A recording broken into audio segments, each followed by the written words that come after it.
दोस्तों, लोभ यानी लालच ऐसी बुराई है जिसकी वजह से हमारे दूसरे सभी गुणों का महत्व खत्म हो जाता है। लालच की वजह से व्यक्ति कभी भी संतुष्ट नहीं हो पाता है और धनवान होते हुए भी गरीब बना रहता है।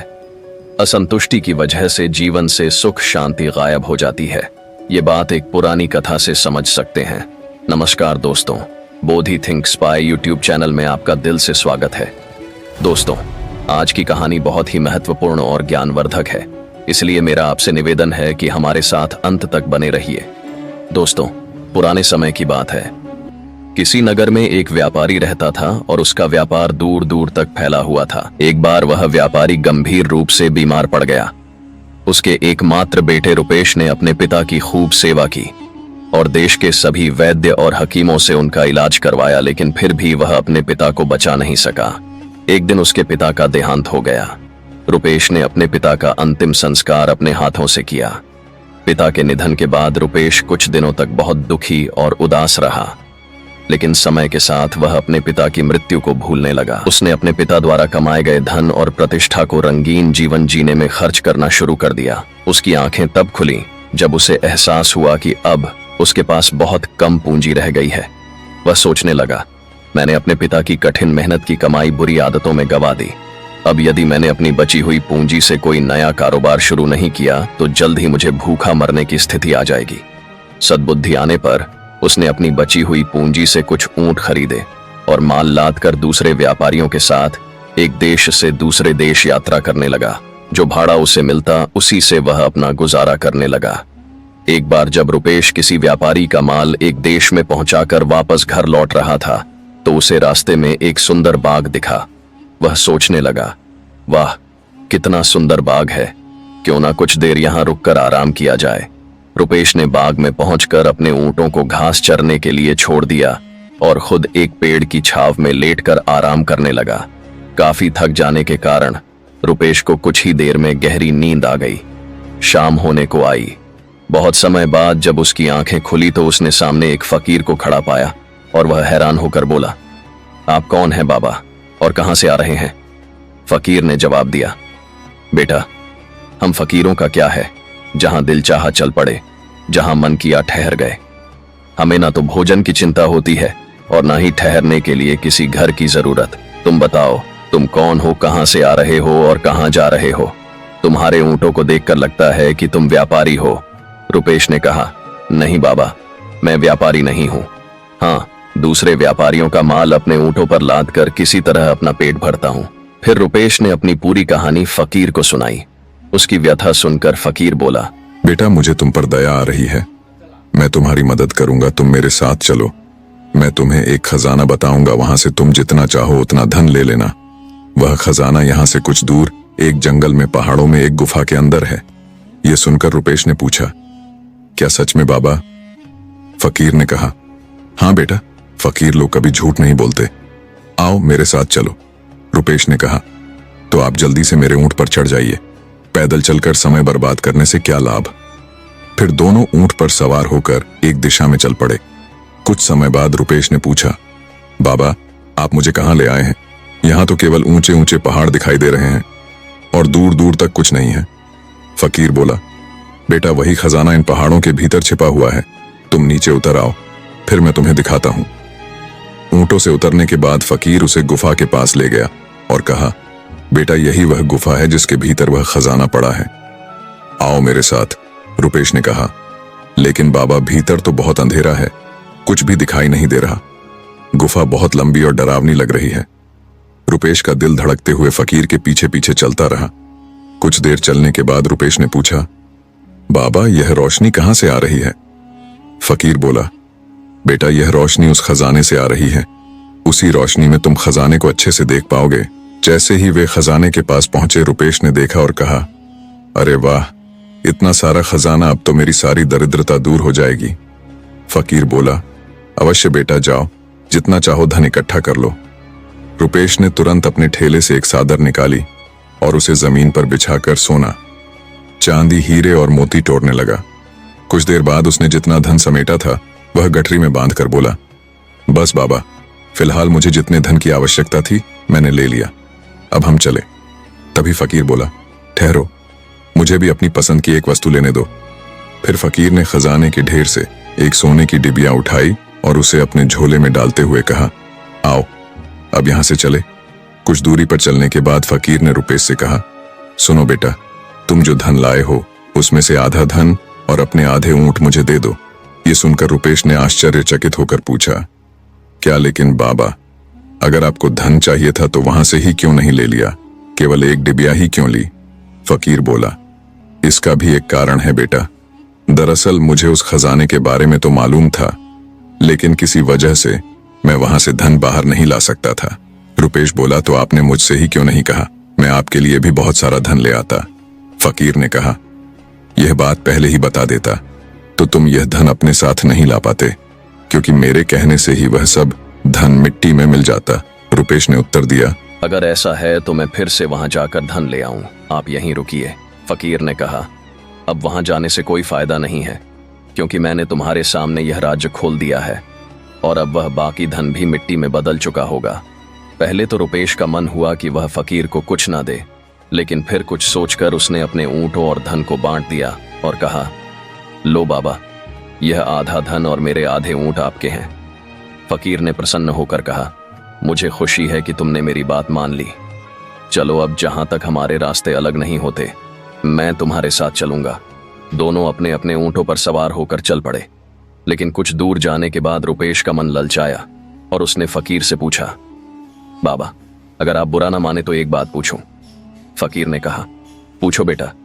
रुपेश बोला, आप तो फकीर हैं, फिर यह माया और ऊंटों का आप क्या करेंगे? यह सब आपके लिए व्यर्थ है और इन्हें साथ रखने से आपको ही कष्ट होगा। दोनों अपने अपने ऊंटों पर सवार होकर चल पड़े। लेकिन कुछ दूर जाने के बाद रुपेश का मन ललचाया और उसने फकीर से पूछा, बाबा, अगर आप बुरा ना माने तो एक बात पूछूं। फकीर ने कहा, पूछो बेटा। रुपेश बोला, आप तो फकीर हैं, फिर यह माया और ऊंटों का आप क्या करेंगे? यह सब आपके लिए व्यर्थ है और इन्हें साथ रखने से आपको ही कष्ट होगा। फकीर ने मुस्कुराते हुए कहा, तुम सही कहते हो बेटा, लेकिन मैं इन्हें अपने आराम के लिए नहीं, बल्कि तुम जैसे गरीब और नेक इंसान की मदद के लिए इस्तेमाल करूंगा। रुपेश बोला, आपको दर बदर भटक कर ऐसे नेक और गरीब इंसान की तलाश करने की क्या जरूरत है बाबा? आप ये काम मुझे सौंप दें। रुपेश ने कहा, आपकी यह इच्छा मैं ही पूरी कर दूंगा। फकीर ने उत्तर दिया, ये तुमने ठीक कहा। अच्छा, तुम ऐसा करो, मेरे पास जो धन और ऊंट है उनमें से तुम आधा रख लो, मैं अभी आधा आधा बांट देता हूं। फिर फकीर ने अपने हिस्से के धन और ऊंटों में से आधा रुपेश को दे दिया। दोनों फिर ऊंटों पर सवार होकर आगे बढ़ गए। लेकिन रुपेश का मन अभी भी अशांत था। वह सोचने लगा, कितना अच्छा होता अगर इस फकीर के पास जो बाकी धन और ऊंट हैं वे भी मुझे मिल जाते। कुछ दूर जाने के बाद रुपेश ने फिर फकीर से कहा, बाबा, मैं समझ नहीं पा रहा कि आप जैसे संत फकीरों को दर दर की ठोकरें खाकर कष्ट उठाने से क्या लाभ है। आप जैसे त्यागी इंसानों को तो कहीं एकांत में बैठकर ईश्वर का ध्यान करना चाहिए। आपने मुझे धनवान बना ही दिया है, तो अब मैं आपके आशीर्वाद से दूसरों की मदद करूंगा। क्या यह अच्छा नहीं होगा कि आप बाकी का धन और ऊंट भी मुझे दे दें? फकीर ने रुपेश की बात सुनकर मन ही मन मुस्कुराया, लेकिन ऊपर से कहा, शायद तुम ठीक ही कहते हो। हम जैसे संत फकीर अगर एक व्यक्ति के दुखों को दूर कर दें तो ये बहुत बड़ी बात है। बाकी का काम तो उसी पर छोड़ देना चाहिए जिसकी मदद की हो। ठीक है, अब मुझे कष्ट उठाने की आवश्यकता नहीं है। लो, ये बाकी बचे धन की पोटली भी तुम ही संभाल लो। कुछ आगे चलकर मैं उतर जाऊंगा, तब सारे ऊंट लेकर अपने घर लौट जाना। फकीर ने रुपेश को सब कुछ दे दिया। लेकिन कुछ दूर और बढ़ने के बाद अचानक रुपेश को सोने की डिबिया की याद आई, जिसे उसने फकीर को खजाने से उठाते देखा था। वह सोचने लगा, इस बूढ़े ने तो मुझे सब कुछ बड़ी आसानी से दे दिया, कहीं इसमें कोई रहस्य तो नहीं है क्या? यह सब उसने मुझे उस सोने की डिबिया की वजह से तो नहीं दिया? रुपेश सोचने लगा, हो सकता है वह डिबिया इस पूरी दौलत से भी अधिक मूल्यवान हो, और जरूर ऐसा ही होगा। यह सोचकर उसने फकीर से पूछा, बाबा, वह जो सोने की डिबिया आपने खजाने से उठाई थी वह कैसी थी? फकीर ने जवाब दिया, वह एक जादुई डिबिया है बेटा। इसमें भरा काला सुरमा जब आंख में लगाया जाता है तो जहां भी खजाना गड़ा होगा वह दिखाई देने लगेगा। यह सुनकर रुपेश के मन में आया, ओ, इतनी चमत्कारी डिबिया, वह डिबिया तो मेरे पास होनी चाहिए बाबा। आप तो फकीर हैं, भला ऐसी जादुई डिबिया का आप क्या करेंगे? यदि आप वह डिबिया मुझे दे दें तो गरीबों की मदद करने में मुझे बहुत सुविधा होगी। फकीर ने कहा, तुम सही कहते हो बेटा, भला वह डिबिया मेरे किस काम की? ठीक है, मैं वह डिबिया तुम्हें दे देता हूं। यह कहकर फकीर ने अपने झोले से वह सोने की डिबिया निकाली और रुपेश को समझाते हुए कहा, देखो बेटा, इसमें 2 खाने हैं।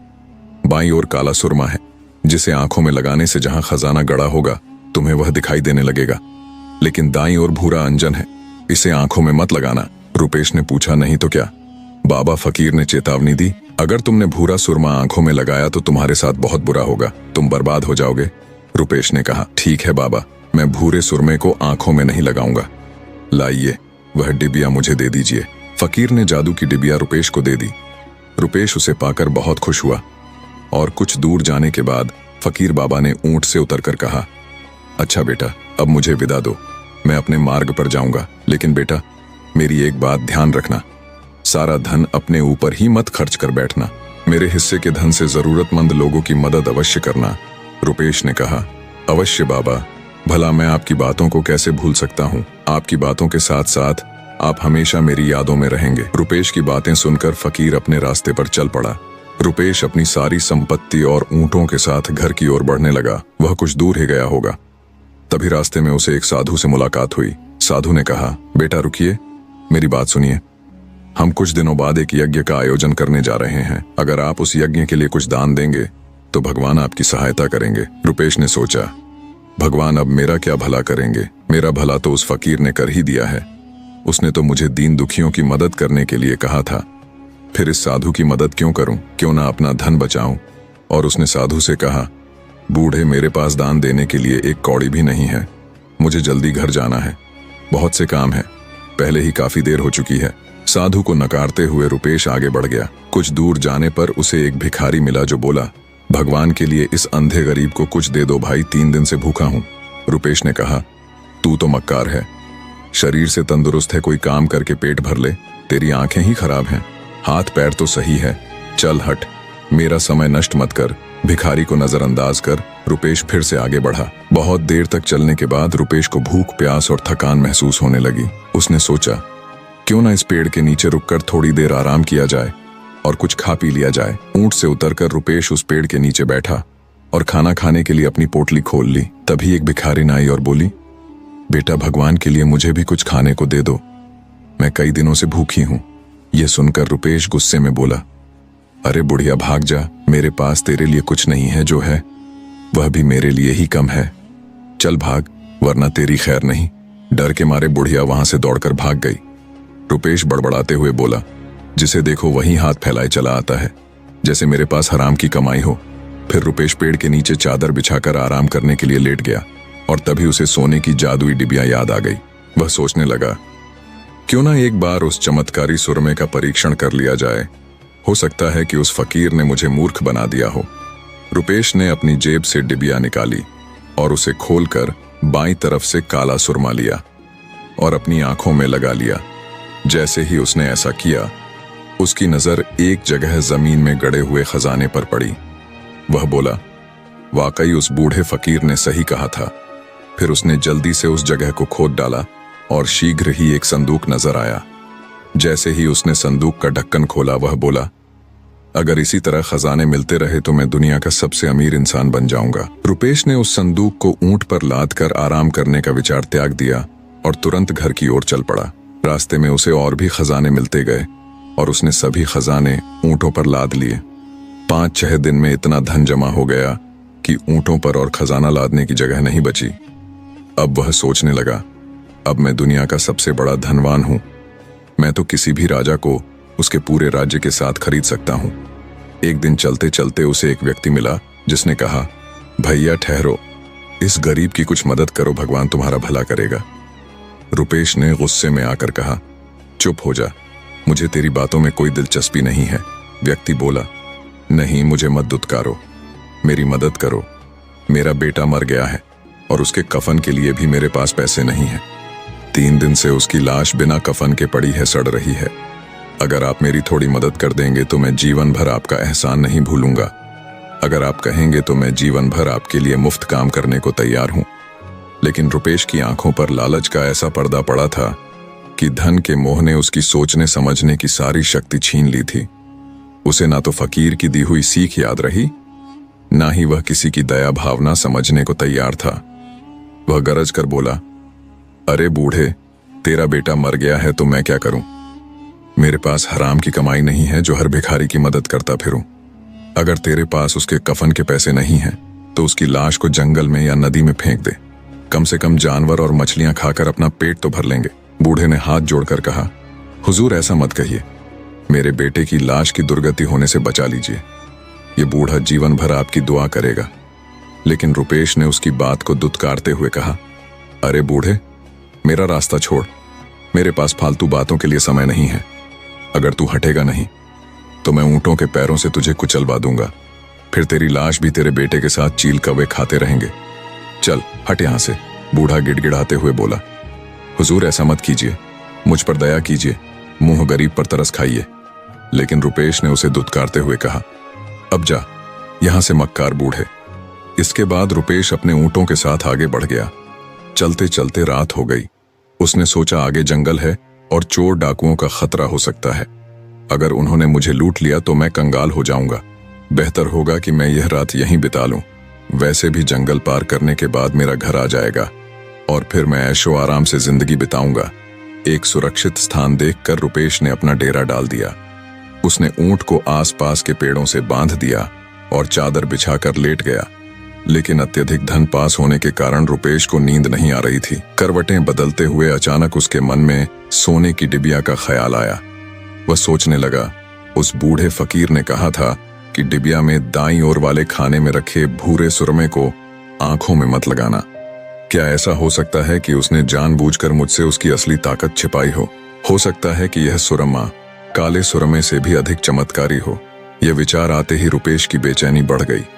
वह एकदम से उठकर बैठ गया और जेब से डिबिया निकालकर उसे खोल दिया। उसने खुद से कहा, भला एक ही डिबिया में अच्छाई और बुराई के सुरमे कैसे हो सकते हैं? मुझे देखना चाहिए कि इस भूरे सुरमे को आंखों में लगाने से क्या होता है। सारी सच्चाई अभी सामने आ जाएगी। जैसे ही उसने डिबिया से भूरे सुरमे को निकालकर अपनी आंखों में लगाया, उसके मुंह से एक दर्द भरी चीख निकल गई। उसकी आंखें जलने लगीं और पल भर में पूरी तरह बंद हो गई। वह कराहते हुए चिल्लाने लगा, हाय मेरी आंखों को क्या हो गया, मैं अंधा क्यों हो गया? तभी एक तेज आंधी उठी और रुपेश को उसके ऊंटों समेत हवा में उठा ले गई। वह अथाह पीड़ा से कराता हुआ बेहोश हो गया। जब उसे होश आया तो उसने खुद को एक घने जंगल में एक पेड़ के नीचे पड़ा पाया। उसने चारों तरफ देखा, लेकिन उसके ऊंटों और खजाने का कहीं नामो निशान नहीं था। घबराकर वह चीखने लगा, हाय मेरे ऊंट कहाँ गए, मेरा खजाना कहाँ गया, यह मैं कहाँ आ गया? नहीं, मैं बर्बाद नहीं हो सकता, मैं कंगाल नहीं हो सकता। अथाह दुख और निराशा से पागल हो चुका रुपेश इधर उधर भटकने लगा। वह हर राह चलते से पूछता, क्या तुमने मेरे ऊंट देखे हैं? यदि तुम मुझे मेरे ऊंट लौटा दोगे तो मैं तुम्हें राजा बना दूंगा, तुम्हें इनाम में देश दे दूंगा, तुम्हारे सारे दुख दूर कर दूंगा।